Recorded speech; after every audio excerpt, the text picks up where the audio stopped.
seconds. So there's, you can see Jordan DIY projects this year. All right, cool. Ken DC. Hey everyone, thanks for joining me here on this live. I've always been a little afraid of these just because of the technology thing. Walter's giving me a hand, and part of the main reason to do the first live here was we're planning to shoot a shop tour video, and we might shoot that tomorrow or the next day and hopefully post it by the weekend. So if you have any questions about this shop, leave them in the comments below, and I'll probably ask this again towards the middle just in case people didn't get it. But so anyway, that's the thing. I'm still getting used to this. Luckily, I've got Walter here to sort of hold my hand through this process. But anyway, so I thought I'd just talk a little bit about this barn because I never really go into much detail about the whole history of the barn and the house. We've been here now since 1997. My wife and I bought the house mainly because the barn was on the property. And we didn't have any children at the time. My wife was pregnant with my oldest son, Jack. And we were looking for something that would have a house we could live in and a barn that could be a barn or any outbuilding that could be a workshop. And where I live, it would be difficult to build another building on the land. So the idea of having the barn, it was grandfathered in, the structure's here. And so we bought the barn, or we bought the house, and right away I moved my wood shop into the basement of the house. And this barn needed a good amount of work. And my cousin Tom, who I worked in construction with when I was a young guy, and my friend Matt, we ended up rebuilding the barn. Basically, we had to remove most of the bottom of the barn because I guess maybe 50 years ago, this barn was actually in the front yard. And when they built the house, they picked the barn up and just put it in the dirt. So the bottom of the barn was all rotted out. And so that was the first major project. And originally I was using the barn as a metal shop. I used to do a little bit of metal work, and the wood shop was in the basement. And then slowly but surely, I just realized that I was more interested in woodworking, and it was also a better business for me, building things out of wood, making built-ins and furniture and things like that. So it's a great old barn. It's not very big. I know there's a lot of, I'm very happy to have it, but it's a pretty tight shop. You know, the inside of the barn is about 15.5 by 31.5. And then I've got the little shed over on the side, and then I have the upstairs, which is my office / art studio. But anyway, a little bit more history about kind of my whole woodworking life, I guess, and career. I got into this when I was in high school, working for a cabinet maker in the 10th grade, no, the 11th grade, I think. I started working for a professional cabinet shop, and I worked with him for a few years. And then after going to college and not graduating college, but basically just going to art school, taking some classes here and there, I started building my own furniture. And then once my wife and I got married and moved into this place, I was also making artwork, and it turned out that I was selling more artwork than furniture, and we ended up opening up a gallery in 1999. So that's kind of the timeline there. We bought this house in 1997. My son Jack was born in September of that year, and then we opened up a gallery in 1999. And you must have been born, Walter. 99. Yeah, at the end of that year. So, the thing with with woodworking, if you watch this show in the very beginning, going back to maybe 2010 or 2011 when I uploaded my first video, you'll see the shop was a real mess. And that's because I was just so busy working all the time to make a nice shop. And I always thought, I'm a huge fan of Norm and the new Yankee Workshop in this old house. And all the time when I was working and we had the art gallery, and a lot of what I was doing was making frames and assemblage art. And so just really kind of, putting a lot of stuff through the shop. But the shop never looked like a nice woodworking shop because for the most part, I was making frames and artwork. So I always liked the idea of having a nice shop like you see, on the new Yankee Workshop. And the way I got into YouTube is right around 2010.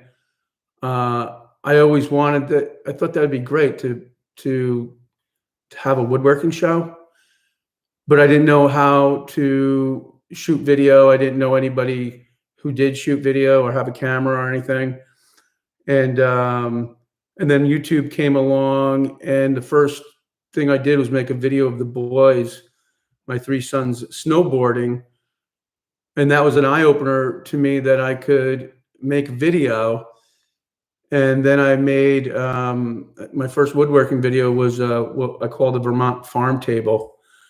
And then that got a lot of comments, and it was kind of really cool to have that interaction with people and show people what you made. And that was the beginning of it all. And it's funny because it kind of started like just kind of sort of happened.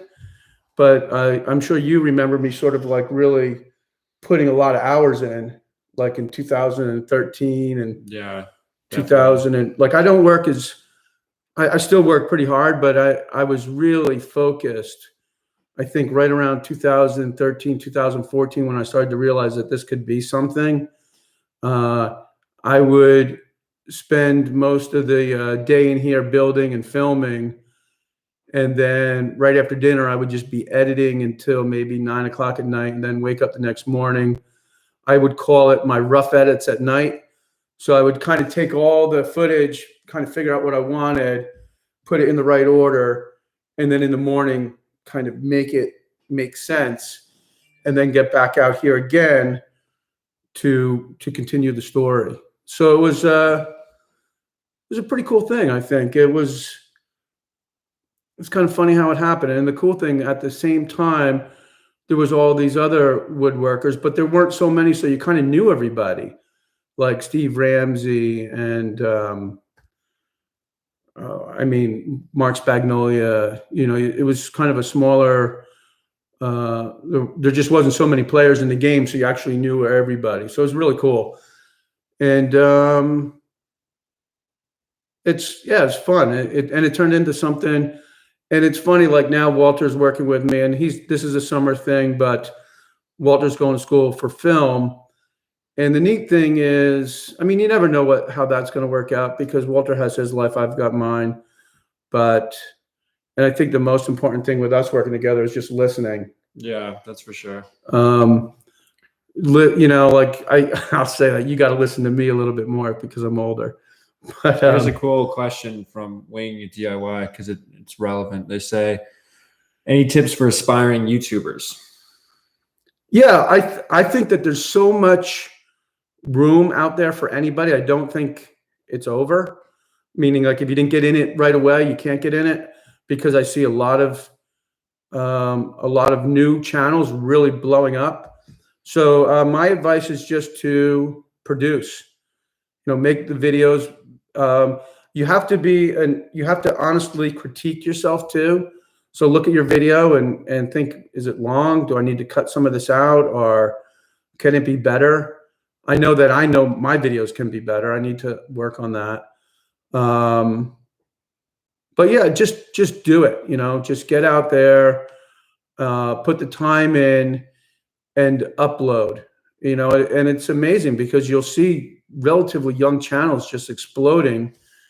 And so I do think that there's room for everybody, really. You know, it's just hard to follow everybody now because there's literally thousands of different woodworking and making channels. So for me, my rule for making stuff is it has to have a purpose. I don't want to make something because I think it might get views. So like you'll notice, I've never made an epoxy project. I just I don't want to go down on go down a rabbit hole on my feelings of epoxy, other than I'm not big into it. You know, I don't know if it's going to stand the test of time. So when those things started, that was a big way to get views. You know, the epoxy pour projects did very well, but I would never make one of those because I didn't believe in it. So there's another piece of advice: be honest. Be honest to yourself, right? Is what you're doing a worthwhile endeavor, right? So is it worth your time? Is it worth the energy that you're going to put into the project? So for me, I want to make something that needs to be made or that I want to make, whether it's for myself or for a client, and that 20 years from now, it still has value. That makes me feel good. If I'm not doing that, I feel like I'm making a prop, and I don't want to do that. So that's you can do whatever you want, but the thing that makes me feel good at the end of the day is getting something done that needs to be done, not just chasing something, but actually getting something done. So I get as much satisfaction in cutting the lawn or making the yard look nice as I do building a piece of furniture. It's like that kind of a corny saying, do good work. That makes me feel good, and just try to do good work. And I think that can go for anybody. If you're trying to build a YouTube channel, or if you're trying to, whatever you're doing in life, if you try to do good work, you'll feel good at the end of the day. And then you'll feel good the next morning when you get up to go out and do some more good work. Do you want to just do like a Q&A? There's some cool questions. Yeah, if you have any questions. Jesus Acosta says, can making projects be dangerous? Or can making videos on projects be dangerous while you're filming and woodworking? 100%. You make a lot more mistakes when you're filming, because you're doing two things at once, really. And I slow down all the time. I say to myself, slow down. You know, if you follow some major guide or some basic guidelines and respect the tools that you're using and don't rush around, more than likely you're not going to get hurt. But because you're doing two things that require your attention, the chances of you getting hurt while you're filming are probably greater than if you weren't filming. And also making mistakes. I mean, I make many more mistakes because I'm filming than I would if I weren't. And sometimes I'll leave those mistakes in the video, and sometimes I won't, simply because it takes the video too far off track, and then it would. But trust me, I make plenty of mistakes all the time. Someone says, what do you think about the price of lumber? I don't have to feel good about it. I don't know.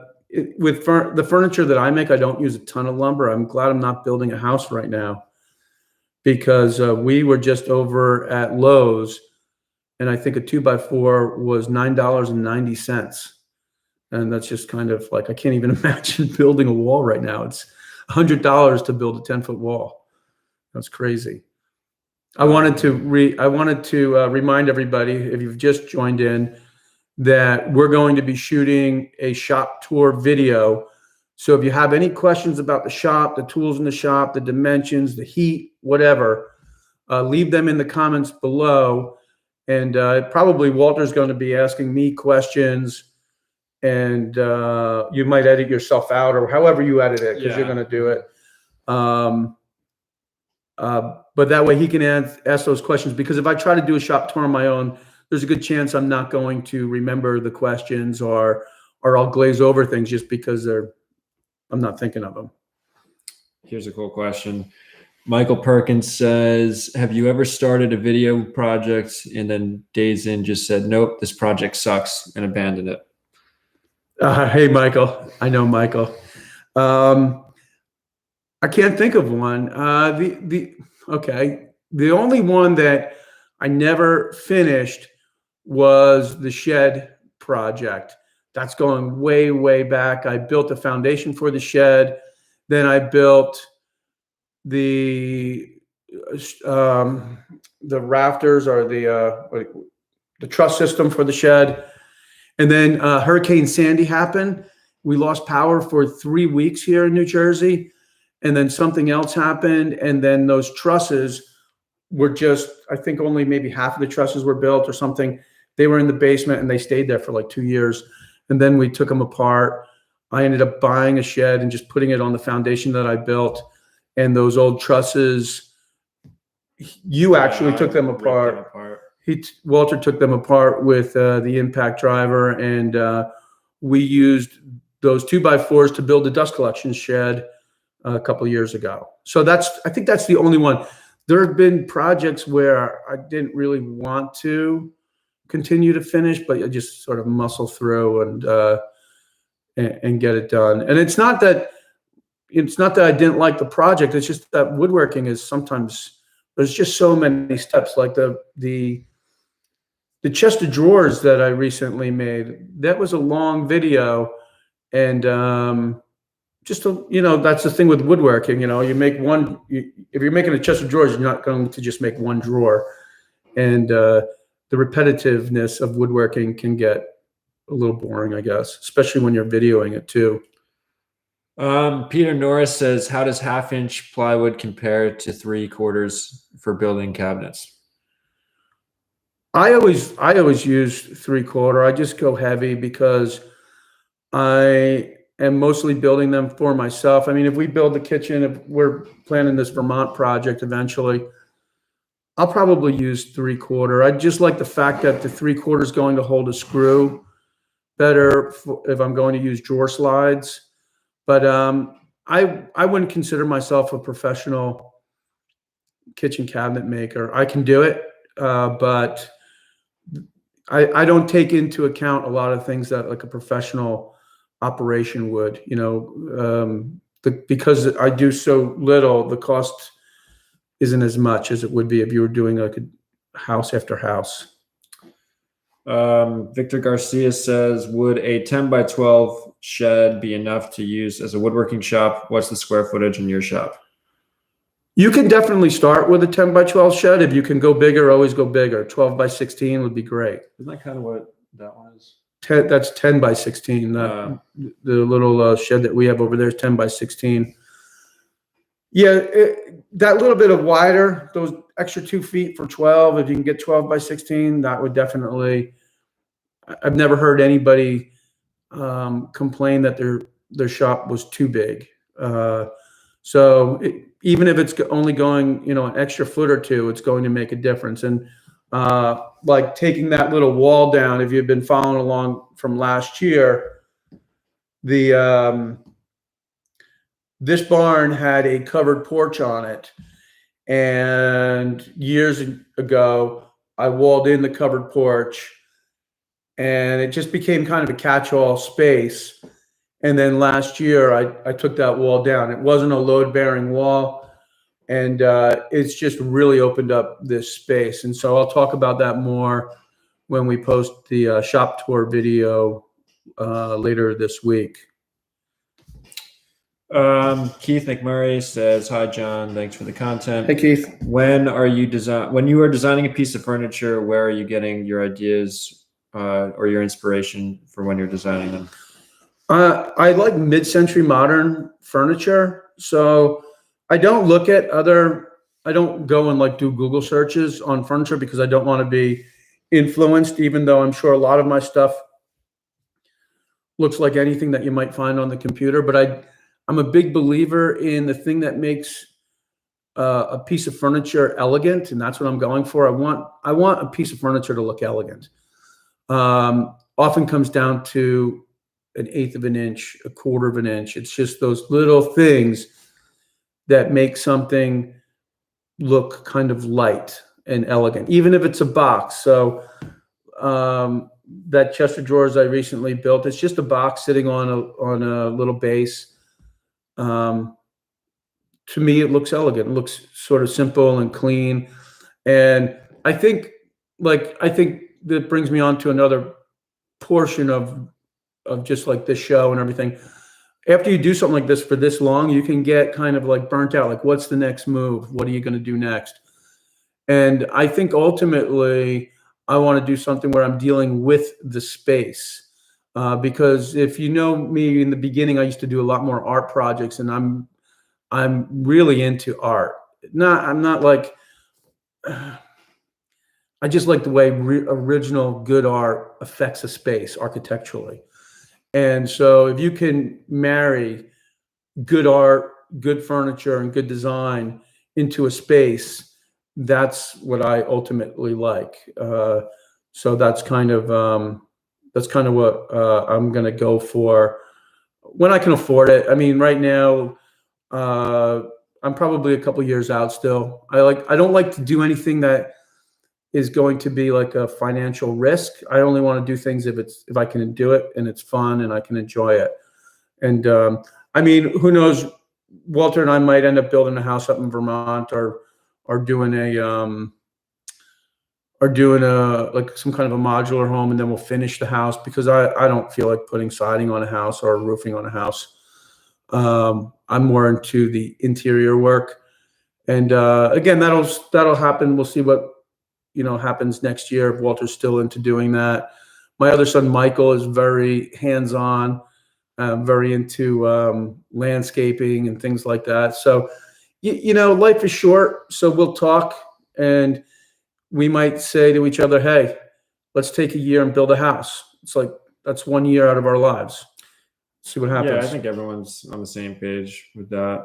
And then we would probably do some lives and things like that. I mean, it's kind of like a pipe dream, but not so much, because it could happen. So I have the land. If you don't know, I have 20 acres up in Vermont, and it's in the town of Randolph. I'm a big fan of that town. I've got some friends up there, and it's kind of got everything I want. Good mountain biking, good fishing. They've even got a golf course. I don't really play golf, but I might if I had some time. I'm sorry, I can't pronounce this name, but someone says, "Dear sir, has your son started woodworking, or have you forced him to?" No, these guys never did. These guys never really did it, any woodworking growing up, other than chores. So more landscaping, more like I think you were only like 13 years old when you took those trusses apart. So yeah, they helped me build stuff, but no finesse kind of things. But they've always helped do chores. They always worked. And I think that there's something really valuable that having your kids work with you, because you accomplish a goal together. So that's, I think as a young boy or young man, whatever, there's a real sense of accomplishment if you take, like, say, 10 yards of topsoil, and in a day you and your dad move that. It's like, it makes you realize that things can get done if you put your head down and get it done. And so they've always done that.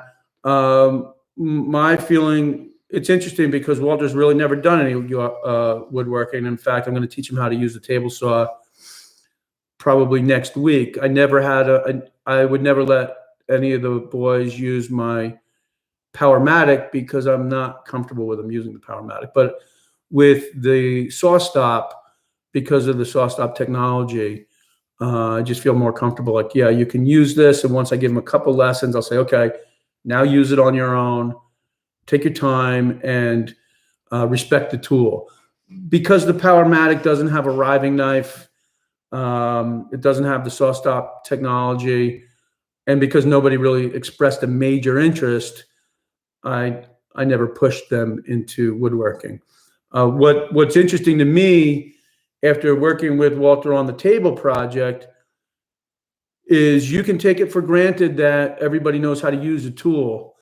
And it made me think I should maybe make a few kind of getting to know a tool or beginner type videos for tools. Because if you watched that video, I didn't notice it until I looked at the video. When I'm using the router, we're using a pretty big flush cut bit router. And you'll notice my body language is kind of like this. The router is a safe distance from me. And then when I see Walter using it, he's kind of like very close to the router. And these are things that I'll teach him and probably try to teach other people in a more beginner style series of videos down the road, because I think it makes me realize that any tool with that kind of power can be intimidating. And it makes me remember when I bought my first chainsaw. It's like, I remember being a little afraid, not afraid of it, but you hear stories about it. And when I bought my chainsaw, the place I bought it actually made me watch a safety video. And, you just feel kind of green until you kind of get used to, what that tool does when you give it some gas or when you plug it in and turn it on. Jamie, he's my biggest woodworking weaknesses is deciding on and applying a finish. Do you have any favorite types of finish? Lacquer, oil, etc.?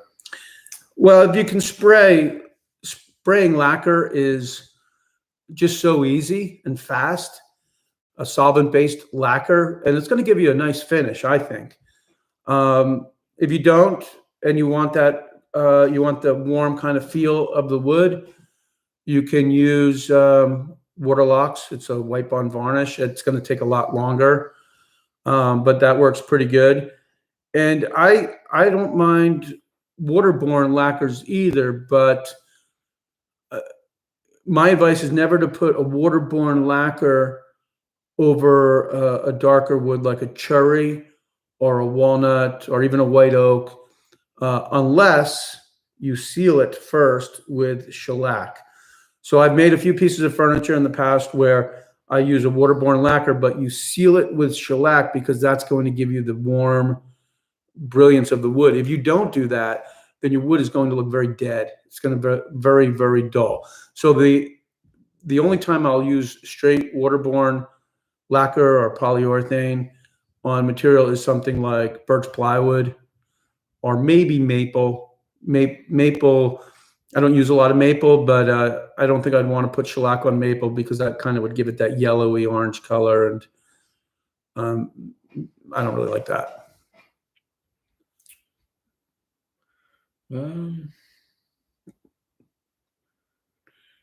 I can. I'm not seeing. Okay. So this is, I hope you guys enjoy this. It's kind of, I hope you're, getting a new look in the shop or a different side of me. Maybe this is something that we'll do more often. Again, if you're just joining now, basically the main reason for making this video is if you have any questions about this shop, the tools in the shop, the dust collection, anything, leave them in the comments below, and we're going to use those to direct the shop tour video that we'll be shooting tomorrow and Wednesday, and hopefully that video will be ready to go up on the weekend.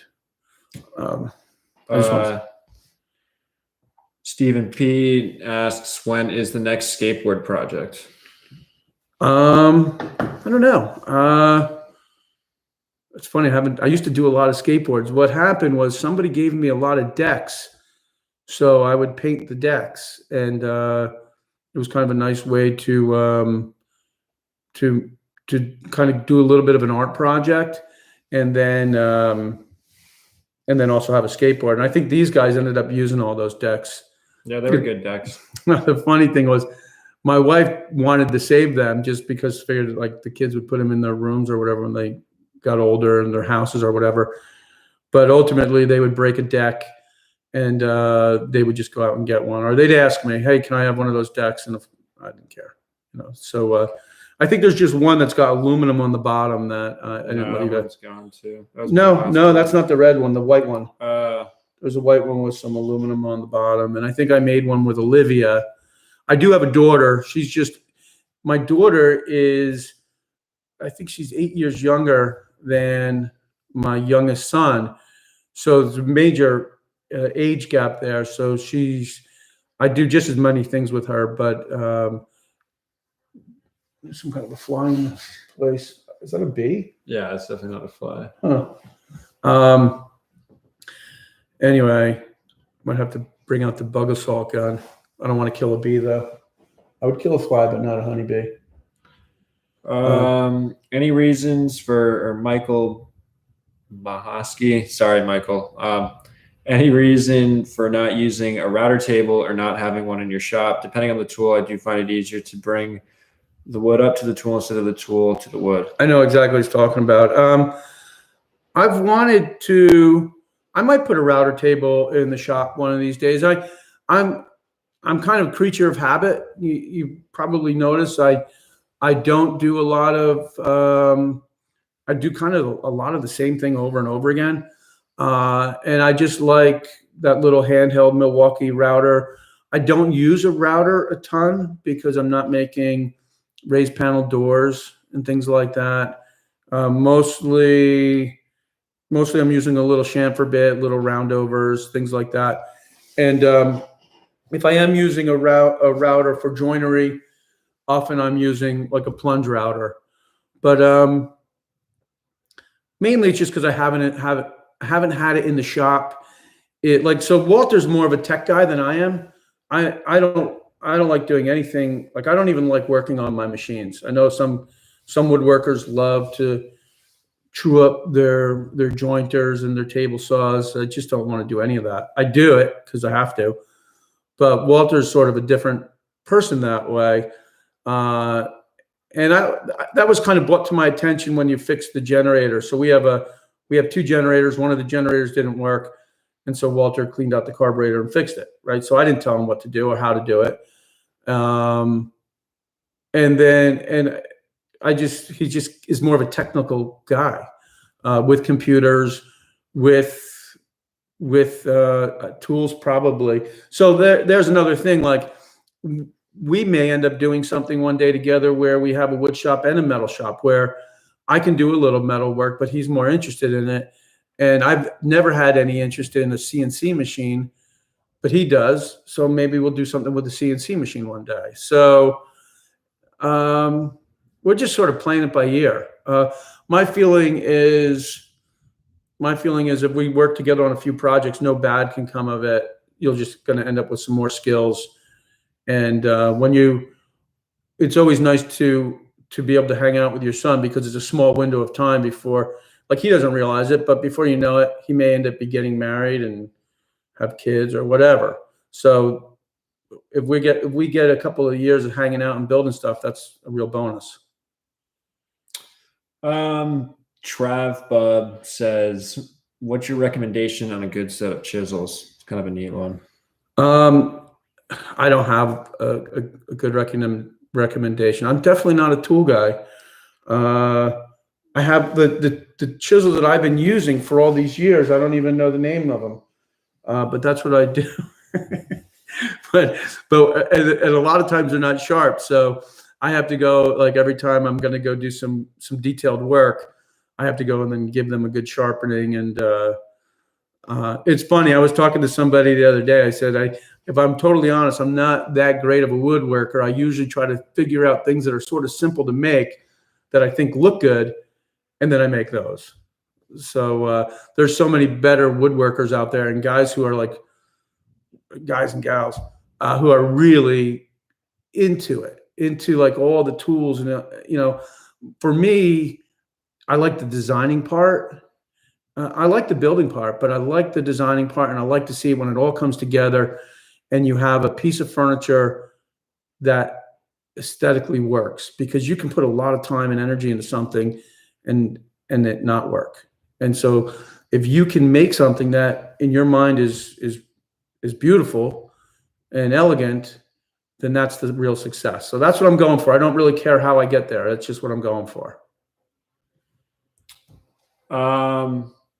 Real quick, someone says, have you considered making a shop tour video? We are going to do a shop tour video. I think that we're going to probably start that tomorrow or Wednesday, and that'll be the next video I do, I think, right? And That's funny. So that somebody just asked that. So they're just joining. Yeah. So that's cool. That's kind of the whole reason we did the live too. Yeah, that's the whole reason for this live video is if you have any questions about the shop, leave them down below. We're going to use those questions to try to answer all the questions.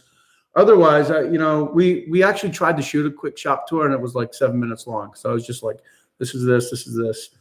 But Walter looked at it, he's like, this is no good. We have to reshoot this. We're gonna do it right and make it good. This is a cool one. Daniel Soto says, have you ever made a round table? Yeah, I just made one. I made one in we have a bee in the shop. If it's bothering you, it's not bothering you as much as it's bothering us. But yeah, there he goes. The round table I made, I delivered the project in September. It's made out of white oak. I was really, really happy with that project. And I think it was a really good design. And it was it's one of those projects that, I mean, I don't think it's weird to say you suffer over a project, but you know, you kind of like, you come up with a design and you want to make something that you think is great. Otherwise, why are you going to put all that time into it? And I ended up making a model for it first. So I have that right here. So this is the base of the table. And then it had a little cross piece. There's supposed to be another piece on here.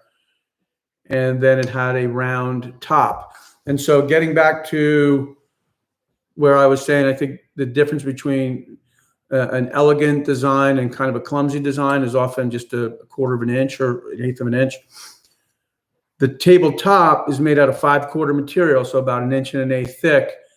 And I think what makes this whole table work in the design is I tapered the bottom of the table down to 1/2 inch. So there's like a 3-inch taper. And I did that with the router, just sort of bringing the, there's a few videos on that project, but the way that tabletop was tapered, in my view, is what made that design a success. And the client loved it. And he was just talking to me about that taper because I'm supposed to make a coffee table for him. And he wants me to figure out how to use that taper. I don't know if it's going to work actually in the coffee table design, but we'll see. Here's one from JT, kind of already answered, but he says, do you have a CNC? I don't have a CNC. So I'm a low-tech woodworker, mainly because I just am.